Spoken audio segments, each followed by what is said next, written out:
ओम शांति। बाबा संगम युग पर हम बच्चों को आप समान बनाकर अपने साथ ले जाने के लिए आए।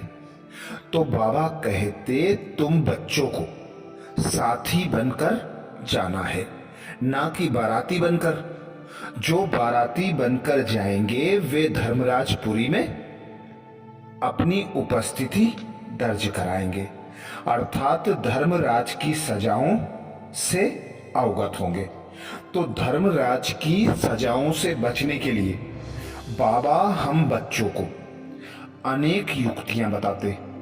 अव्यक्त वाणियों में बाप दादा ने अनेक महावाक्य सुनाए, जिनके द्वारा हम स्वयं को संपूर्ण संपन्न बनाकर धर्मराजपुरी की सजाओं से बच सकते हैं। तो बाबा ने धर्मराजपुरी में जाने से पहले स्वयं ही स्वयं का जज बनो।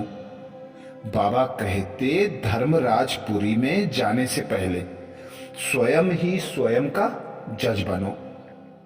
रूह का रूहानी मिलन वाणी द्वारा होता है या वाणी से परे रूहानी मिलन होता है? बाप दादा पूछते रूह का रूहानी मिलन वाणी द्वारा होता है या वाणी से परे रूहानी मिलन होता है? अंतिम स्टेज वाणी से परे 1 सेकेंड में रूहानी नजर की झलक से होती है।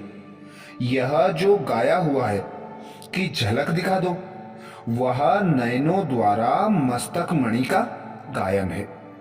अंतिम समय नजर से निहाल करने का ही गायन है, अर्थात जिनकी दृष्टि, वृत्ति और कृति में रूहानियत होगी वे ही बच्चे मस्तक मणि को प्रत्यक्ष कर सकेंगे, अर्थात नजर से निहाल कर सकेंगे।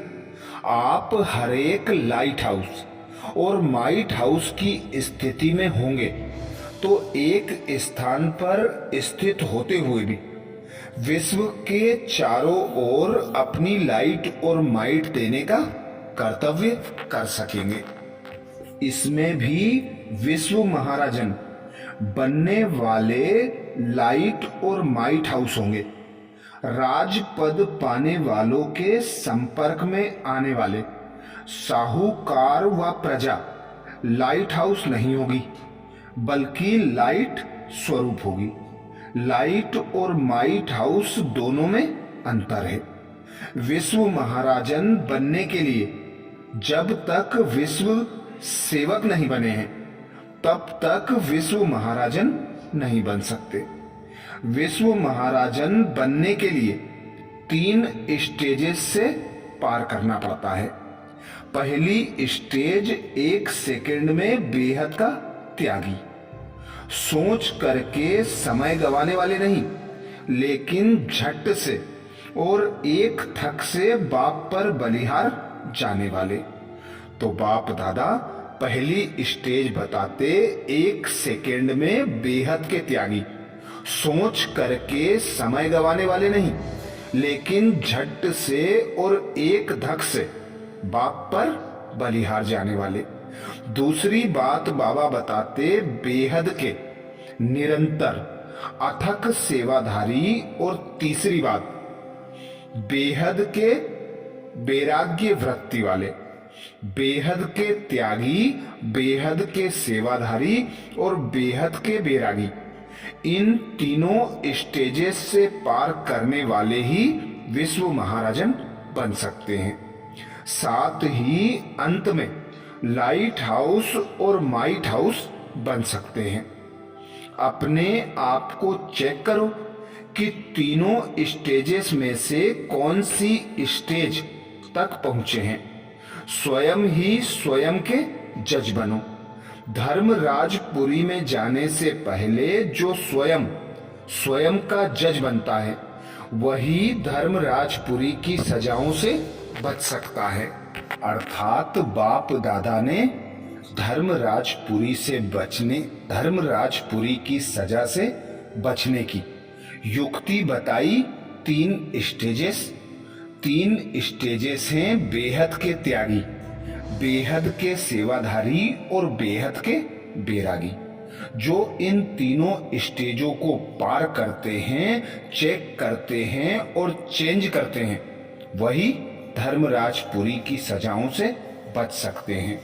बाप भी बच्चों को धर्मराजपुरी में नहीं देखना चाहते। धर्मराजपुरी की सजा से बचने के लिए सहज उपाय जानते हो कौन सा है? बाप दादा कहते धर्मराजपुरी की सजाओं से बचने के लिए सहज उपाय जानते हो कौन सा है? अज्ञान काल में भी कहावत है कि सोच समझकर काम करो। पहले सोचो फिर कर्म करो व बोलो। अगर सोच समझकर कर्म करेंगे तो व्यर्थ कर्म के बजाय हर कर्म समर्थ होगा। कर्म के पहले सोच अर्थात संकल्प उत्पन्न होता है। यह संकल्प ही बीज है। अगर बीज अर्थात संकल्प पावरफुल है तो वाणी भी पावरफुल होगी और कर्म भी स्वतः ही पावरफुल होगा। इसलिए वर्तमान समय के पुरुषार्थ में हर संकल्प को पावरफुल बनाना है। संकल्प ही जीवन का श्रेष्ठ खजाना है। जैसे खजाने द्वारा जो चाहे जितना चाहे उतना प्राप्त कर सकते हैं, वैसे ही श्रेष्ठ संकल्प द्वारा ही सदा काल की श्रेष्ठ प्रारब्ध पा सकते हैं। सदैव यह छोटा सा स्लोगन स्मृति में रखो कि सोच समझकर करना और बोलना है, तब सदा काल के लिए श्रेष्ठ जीवन बना सकेंगे और धर्मराजपुरी की सजाओं से बच सकेंगे। जैसे जज का कार्य क्या होता है? सोच समझकर जजमेंट देना। हर संकल्प में अपना जस्टिस बनो। इससे तो स्वर्ग में भी विश्व महाराजन का श्रेष्ठ पद प्राप्त कर सकते हैं, अर्थात स्वयं ही स्वयं का जज बनेंगे। स्वयं की कमी कमजोरियों को चेक कर उन्हें चेंज करेंगे, बाप समान बन सकेंगे।